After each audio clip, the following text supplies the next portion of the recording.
योग वशिष्ठ के उत्पत्ति प्रकरण का चौथा भाग हम शुरू करते हैं। तो चौथे भाग के शुरुआत में वशिष्ठ एक अत्यंत सुंदर और शिक्षाप्रद कहानी आरंभ करते हैं। वो बताते हैं राजा सिखीध्वज और उनकी पत्नी रानी चूड़ला के बारे में। तो वो बताते हैं कि राजा सिखीध्वज और उनकी रानी चूड़ला दोनों साथ साथ साधना करते थे, किंतु चूड़ला को पहले ज्ञान प्राप्त हुआ। वह जीवन मुक्त हो गई। उसने अपने पति को ज्ञान देने का प्रयास किया, पर पति को यह स्वीकार नहीं था कि पत्नी अपने पति को ज्ञान दे। तो सिखीध्वज इस बात से खिन्न होकर वन में चले गए, तो तपस्या करने लगे। यह कथा स्त्री शक्ति और अहंकार की बाधा और ज्ञान प्राप्ति के अद्भुत मार्गों का उदाहरण है। तो जीवन मुक्त होने के बाद चूड़ला में अद्भुत योग शक्तियाँ प्रकट हुई। वह आकाश में उड़ सकती थी, सूक्ष्म रूप धारण कर सकती थी और अपने पति का मन पढ़ सकती थी। वशिष्ठ यह स्पष्ट करते हैं कि यह शक्तियाँ ज्ञान का लक्ष्य नहीं है, यह केवल उप उत्पाद यानी कि बाई प्रोडक्ट है। ज्ञानी इन शक्तियों में नहीं फंसता। चूड़ला ने इन शक्तियों का उपयोग केवल अपने पति की ज्ञान प्राप्ति में सहायता के लिए किया। यह कथा दर्शाती ज्ञान ही लक्ष्य है, शक्तियाँ नहीं है। चूड़ला पुरुष का वेश धारण कर वन में पति के पास पहुंचती है और कुंभ मुनि के रूप में उनकी शिष्या बनती है। धीरे धीरे वह सिखीध्वज के अहंकार को तोड़ती है, उनके भ्रम को दूर करती है। वह उन्हें बताती है कि तुम्हारी तपस्या में अहंकार अभी भी बाकी है, इसलिए ज्ञान नहीं हो पा रहा है। सिखीध्वज इस बात को स्वीकार करते हैं। धीरे धीरे उनका अहंकार गलता है, अंततः वो उन्हें पूर्ण ज्ञान होता है और वो जीवन मुक्त होते हैं। तब चूड़ला अपना वास्तविक रूप प्रकट करती है। चूड़ला की कहानी सुनाने के बाद महर्षि वशिष्ठ भगीरथ की कथा बताते हैं। वो बताते हैं कि भगीरथ ने अपने पूर्वजों के उद्धार के लिए गंगा को स्वर्ग से पृथ्वी पर लाना था। यह काम असंभव था, पर भगीरथ ने वर्षों की कठोर तपस्या और दृढ़ संकल्प से यह संभव कर दिखाया। ब्रह्मा प्रसन्न हुए। शिव ने गंगा को अपनी जटाओं में धारण किया। यह कथा पुरुषार्थ की महिमा बताती है। जो मन में निश्चय कर लिया उसे प्रकृति भी रोक नहीं सकती। दृढ़ संकल्प से असंभव को भी संभव किया जा सकता है। वशिष्ठ इस ब्रह्मांड की विशालता के बारे में बताते हुए कहते हैं, यह ब्रह्मांड अनंत है। इसमें असंख्य सौर मंडल हैं, असंख्य लोक हैं, असंख्य प्रकार के जीव हैं। जो हम पृथ्वी से देखते हैं वह इस विराट का एक अत्यंत छोटा सा अंश है। इस विराट ब्रह्मांड के कण कण में ब्रह्मा व्याप्त है। ब्रह्मांड का प्रत्येक परमाणु ब्रह्म चेतना से स्पंदित है। यह विराट वर्णन राम को अपनी शुद्धता और ब्रह्म की महानता का बोध कराता है। फिर वशिष्ठ आगे चल के एक और गहरी बात कहते हैं कि यह केवल एक ब्रह्मांड नहीं है, बल्कि अनंत ब्रह्मांड है। हर जीव के मन में अलग अलग जगत है। प्रत्येक व्यक्ति अपनी दृष्टि, संस्कार और वासनाओं के अनुसार एक अलग अनुभव करता है। उसका एक्सपीरियंस अलग होता है। 7 लोगों के सामने अगर एक ही घटना हो तो सातों उसको अलग अलग तरह से देखेंगे और अनुभव करेंगे। यह इसलिए है क्योंकि जगत बाहर नहीं, मन के भीतर है। जितने मन उतने जगत। फिर आगे वशिष्ठ सृष्टि और प्रलय के अनंत चक्र का वर्णन करते हुए बताते हैं कि यह सृष्टि पहली नहीं है। इससे पहले भी अनंत सृष्टियाँ हो चुकी हैं और यह अंतिम भी नहीं है। इसके बाद भी अनंत सृष्टियाँ होंगी।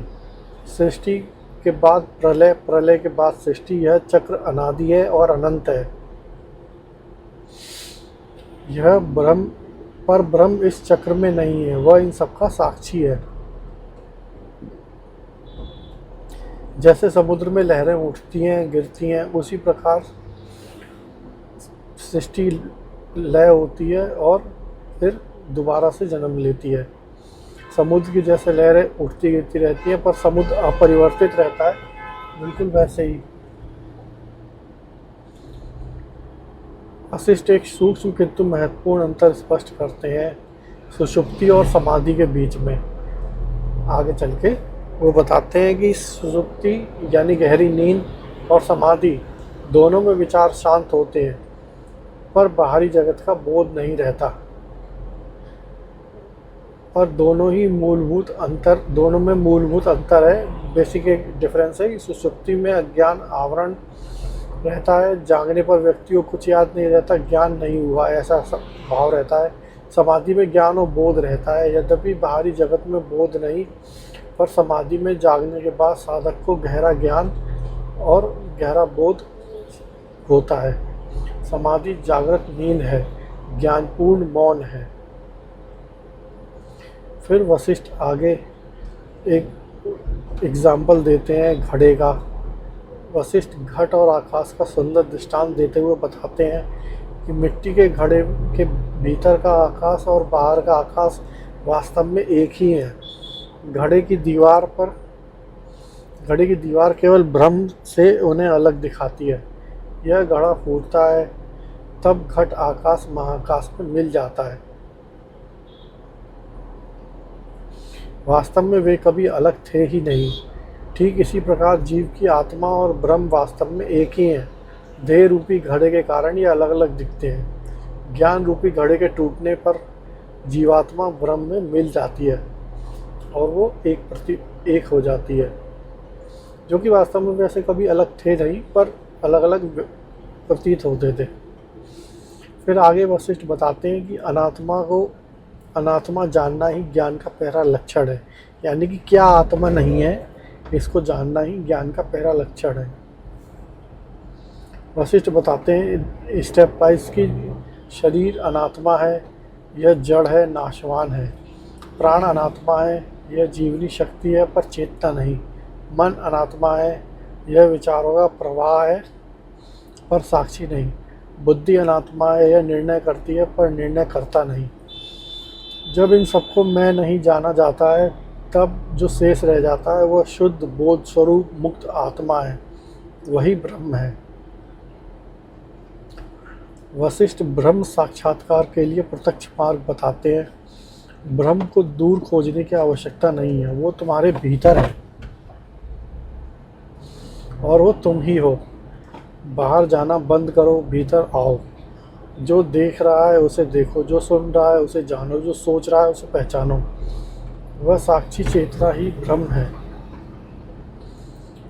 ध्यान, विचार और शांत मन से यह साक्षात्कार होता है कि किसी विशेष स्थान पर जाने की कोई आवश्यकता नहीं है, कोई विशेष कर्म करने की भी आवश्यकता नहीं है। केवल अंदर देखो और जानो। वशिष्ठ आकाश के 2 स्तरों का वर्णन करते हैं। वह बताते हैं कि 2 आकाश है, महाआकाश और चिदाकाश। महाआकाश वह जो भौतिक आकाश जिसमें तारे, ग्रह, समस्त ब्रह्मांड है, यह विशाल है पर जड़ है। चिदाकाश यह चेतना का आकाश है जिसमें महाआकाश समाया हुआ है। चिदाकाश निराकार, शुद्ध और अनंत चेतना है, यही ब्रह्म है। महाआकाश चिदाकाश में है, जैसे स्वप्न का जगत स्वप्न दृष्टा की चेतना में है। बाहरी आकाश के विस्तार को देखकर चेतना का आकाश और अनंत अनुमान लगाओ। उनके समझाने का मतलब है कि जैसे जो ये फिजिकल आकाश है जो आंखों से दिखाई देता है वो महाआकाश है, और वो जो आकाश है वो चिद आकाश के अंदर है। जैसे सपना देखने वाला व्यक्ति होता है वो सपना देखता है, और वो सपना जो होता है वो उसके चित्त के अंदर ही डेवलप हो रहा है, मतलब मन के अंदर ही डेवलप हो रहा है, तो वो उसके अंदर का ही है। सेम उसी तरह से तो वशिष्ठ त्रिपुर की एक और रोचक कथा सुनाते हैं। वो कहते हैं 3 असुर थे जिनके 3 नगर थे, स्वर्ण, रजत और लोह का। वो अलग अलग लोकों में थे। वे अजय थे क्योंकि उनको तीनों को एक ही सीध में आने पर नष्ट किया जा सकता था। तो शिव ने उन्हें एक ही बाण से नष्ट किया जब तीनों एक ही सीध में आए। इस कथा का आध्यात्मिक अर्थ है 3 शरीर, स्थूल, सूक्ष्म और कारण। जब एक साथ शांत होते हैं तब अज्ञान नाश होता है और ज्ञान का प्रकाश प्रकट होता है। वशिष्ठ समता योग की परिभाषा बताते हैं, समता योग के बारे में आगे बताते हैं। वे कहते हैं कि समता का अर्थ है सुख दुख, लाभ हानि, मान अपमान, जय पराजय, इन सब में साक्षी के समान एक भाव रखना, इन सभी में एक समान चित्त रखना। यह उदासीनता नहीं, यह स्थिरता है। समता से चित्त शुद्ध होता है और ज्ञान स्थिर होता है। जो मनुष्य प्रत्येक परिस्थिति में संभाव रखता है, उसका चित्त धीरे धीरे ब्रह्म के समान स्थिर हो जाता है। वशिष्ठ प्रारब्ध और पुरुषार्थ के बीच के सूक्ष्म संबंध को समझाते हैं। प्रारब्ध वह कर्म फल है जो पूर्व जन्मों से आया है और इस जन्म में भोगना है। पुरुषार्थ वह वर्तमान प्रयत्न है जो नया भविष्य बनाता है। दोनों साथ साथ चलते हैं, पर ज्ञानी के लिए न प्रारब्ध है न पुरुषार्थ, क्योंकि जब मैं ही नहीं रहा तो मेरा कर्म कहाँ है। जब वह ज्ञानी जो भी करता है वो प्रकृति के प्रवाह से सहज होता है। ज्ञानी प्रारब्ध और पुरुषार्थ दोनों का साक्षी बन जाता है। फिर वशिष्ठ निर्वाण की अवस्था का प्रारंभिक वर्णन करते हैं। निर्वाण का शब्द का अर्थ बताते हैं कि दीपक का बुझना। निर्वाण का अर्थ है दीपक का बुझना, पर यह मृत्यु नहीं, यह वासनाओं की अग्नि का बुझना है। जब वासनाएं पूर्णतः शांत होती हैं, तब जो शेष रहता है वह परम शांति और परम आनंद है। यह अनुभव मृत्यु के बाद नहीं, जीते जी होता है। जीवन मुक्त इसे प्रतिपल जीता है। सांसारिक व्यक्ति को यह अवस्था बुझ जाने जैसी लगती है, पर वास्तव में यह सर्वोच्च जागृति है। वशिष्ठ आगे बताते हैं कि सच्चे ज्ञान का फल बाहरी उपलब्धि नहीं है, भीतर की परिपूर्णता है। ज्ञानी को न किसी वस्तु की कामना होती है, न किसी से भय। वह सदा तृप्त रहता है। जैसे कोई भूखा व्यक्ति खाना खाने के बाद तृप्त हो जाता है, फिर उसे भोजन की चिंता नहीं रहती। ज्ञानी के जीवन में एक असाधारण शांति, प्रेम और आनंद होता है जो परिस्थितियों पर निर्भर नहीं करता।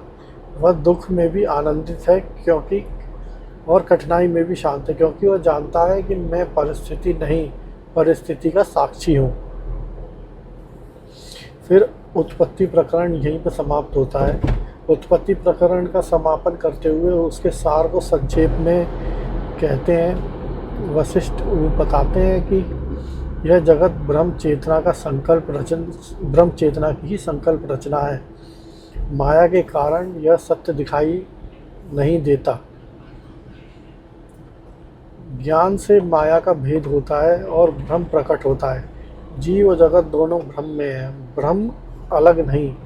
अनेक कथाओं के माध्यम से यह सत्य समझाया गया है कि सृष्टि मन की रचना है और मन का नाश ही मोक्ष है। राम गहरी शांति में डूब जाते हैं और उनका चित्त परिपक्व हो जाता है। अब अगला चरण जो है उसमें सृष्टि की स्थिति को समझाते हैं। तो देखते हैं अगले भाग में सृष्टि की स्थिति के बारे में जानते हैं।